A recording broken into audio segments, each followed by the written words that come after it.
welcome back. That's a little bit for you folks that are still recovering from your St. Patrick's Day experience from yesterday. Well, we're reminded very regularly that religion has its basis in cultural situation, right? St. Patrick's Day, very popular thing amongst the Irish, Catholic Irish. Yeah. Very often, Catholicism and being Irish are connected, like being Lutheran and German are connected. And we should remind ourselves that sometimes our denominational distinctions are really just these ethnic expressions. Sure. So sometimes they're theological, but very often there are these cultural things. In fact, I have this friend who works in the surgery industry. Let's put it that way. Works in the surgery industry, and I was asking him what his plans included for yesterday. This was yesterday. I said, what are your plans today? He said, well, it's St. Patrick's Day, and because I work in the surgery industry, I'm on call and I got to be prepared to go. And I said, oh, like why St. Patrick's Day? He goes, oh, the number of people that are going to have broken hands from punching walls today is through the roof. I'm like, seriously? He goes, oh, these Irish people get drunk and punch walls at a I'm like, you're kidding. Not 20 minutes later did he come over to my house where his kid was in the backyard. Comes over in his scrubs like, I got to go. And I'm like, what? He goes, a guy just broke every bone in his hand from punching a wall. That was at like 12:30 in the afternoon. It was hilarious to me that like in that industry, they recognize, oh, St. Patrick's Day, hand surgeries. Yeah. They go up like crazy. Who would have known such a thing? All right, so we're having this conversation here about the story on This American Life about a stage performance being replayed and under the genre of journalism. And it created quite a to-do because the people at This American Life asked for this stage performance to be replayed on their show. And the author of this stage performance, who was telling the story of how items made by the Apple industry, the Apple Corporation, are made in China. And as it turns out, this fellow used the tools of the theater, and he used the tools of telling the story from multiple perspectives in first-person voice, and that projected in a genre of personal testimony as opposed to the genre of these are the kinds of things that happen, and I'm going to depict them to you to move you in an important way. And I was saying that the struggle that people are having with the frustration that they've gotten from, hey, this guy lied. He's a liar.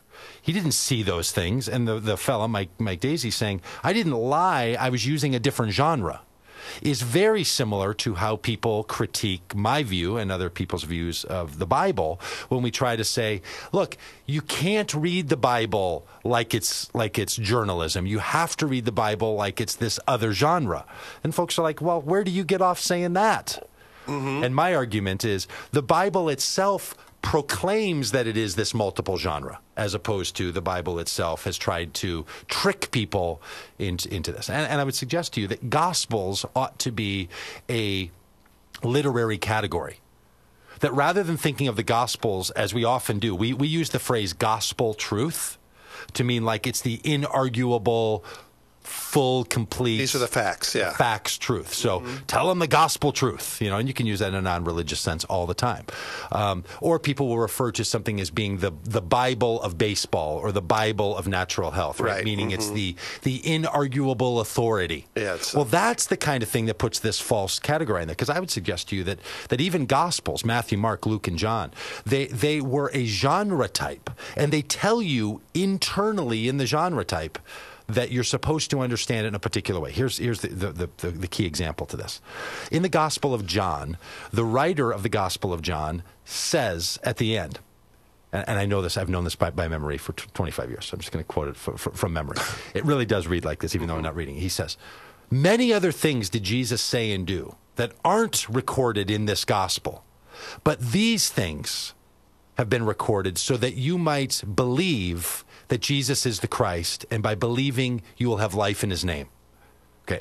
The gospel ends with this big proclamation of lots of other things Jesus did, but we didn't write those things down. They're not all here. This isn't the journalism, the journalistic capturing of everything Jesus did. No, what we did was we selected things so that you would hear them, and by hearing them, you would believe that Jesus is the Christ, and by believing you'd have life in his name. So the gospel wants you to understand this as this is designed and written so that you would believe something. So it's not fiction, and it's not it's not just journalism, it's appropriate gospel proclamation. So I think that within the scriptures itself, it wants you to hear them as being this proclamation in order for you to believe something, that the Bible is meant to be a convincing document, that it is documentary in that like biased sense. These are people who believe, and they want you to believe it as well. Now, they shouldn't say things that are just blatantly false, and I don't think the Gospels do. I think instead they use narrative and they use story to help someone come to a conclusion. They're not doing what I can't remember the TV show, and I'm looking at Naomi right now, who didn't watch TV when she was a child. So you probably Dragnet, I think, is the show. Yes. Oh, you knew this. Dragnet. I've watched reruns. Where they would say, just the facts, ma'am, nothing but the facts. Like, give us the facts, and then we as the police, we will investigate based on the facts, and we will come to the inarguable conclusion based on the facts. The Gospels are better than that, I would want to argue. They're supposed to be that way. And interestingly, in this discussion with Ira Glass and this Mike Daisies, he's trying to say to him, hey, Mike, if you had said to people that's the genre that this is, then people could take you... They could go with you on the journey you want to take them on, and they could conclude how you want them to conclude. Because what Mike should have said is, many of these things happened to me, and many of them happened to other peoples and other reports.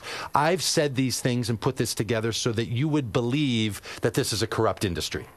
Right? In other words, It would have been honest proclamation of his version of the gospel, as opposed to just leaving everything to like, well, you should have known that that's sort of how I was talking about. So I think that this issue with the This American Life story is a larger issue when it comes to the documentaries that people watch, when it comes to the Bible, when it comes to how do we determine the truth in our understandings as it relates to facts.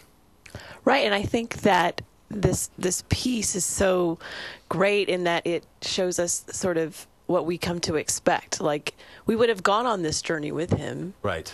Because that's what we expected him to do in that scenario. I mean, that's what every other writer, director, author does.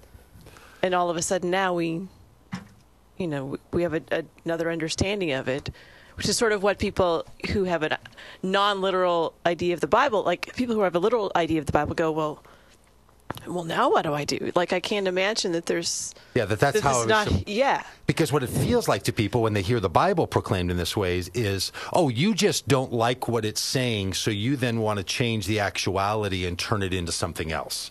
Like, you're running fast and loose with it.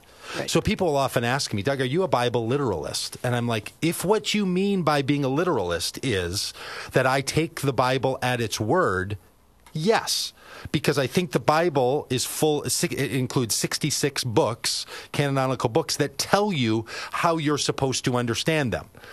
So in other words, I don't think you're supposed to read the beginning of Genesis, the creation narratives, and think there were 6 24-hour periods. I don't think you're such a heretic. I don't think you're ever supposed to do that. And I think people who do that with the first of Genesis, they're not taking the Bible literally. Meaning they're not taking the Bible at its word, because it's clear in my reading of that section that it is being presented as poetry. And when it's presented as poetry, no one expects that poetry is playing the function of chronicling like some sort of a weather reporter that's chronicling what was the dew point and what was the temperature and what was the time of the day when the sun came up. That to take it honestly at its word, you would take it that way. So I think we even have a problem in our own language set. And I like that Mike Daisies wants to bring up, I don't like the category of fiction for what I'm doing. I don't think I'm doing fiction. I think I'm doing something else. The closest word we would have for this would be, and it's been a very perverted word in our society and probably should have been, but is propaganda. In other words, I'm giving you the information I want you to have in order to help you draw the conclusion I want you to draw. I mean, but isn't that what most gospel proclaimers do? Anyway, I mean, they're selective. You mean they select? Oh, absolutely. With their, whatever their little whatever their pet doctrines are, and I don't mean to diminish that because I have mine too. But that's that becomes what is spoken Right. the loudest or with most emphasis. And see, and this is where I think that this story, if you follow the This American Life story, and if you haven't, I'll put a link for it on the Doug Pagitt Radio page on Facebook. So go to Doug Pagitt Radio on Facebook, and you can get a link to this article and all this, and you can, or this audio, and you can listen to the actual story that we've been referring to here for the better part of an hour. But the problem is that it not only implicates the genre style of this Mike Daisies, and I think it also implicates the genre style of the Bible, but it even implicates the validity of this notion of objective journalism. Because as somebody who critiques journalism very regularly, I know that journalists are not just reporting the facts.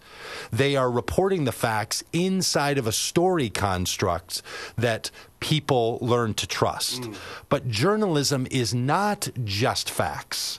It's facts presented in a certain way. Because if you rearrange the order of the facts, if you said a sentence or 5 more about that part of the story than about this part of the story. Order of your words. The order of your words. Like, this is where, as a postmodern deconstructionist, I even want to say this whole notion that journalism, that there is some kind of an objective, non-opinionated presentation of facts, doesn't really exist. So I find it to be a little bit out of scope for the This American Life folks to be saying, hey, we're journalists, we only traffic in facts. When it's like, look, every time you put a story together, you're putting a story together because you want your hearers or your readers to conclude something.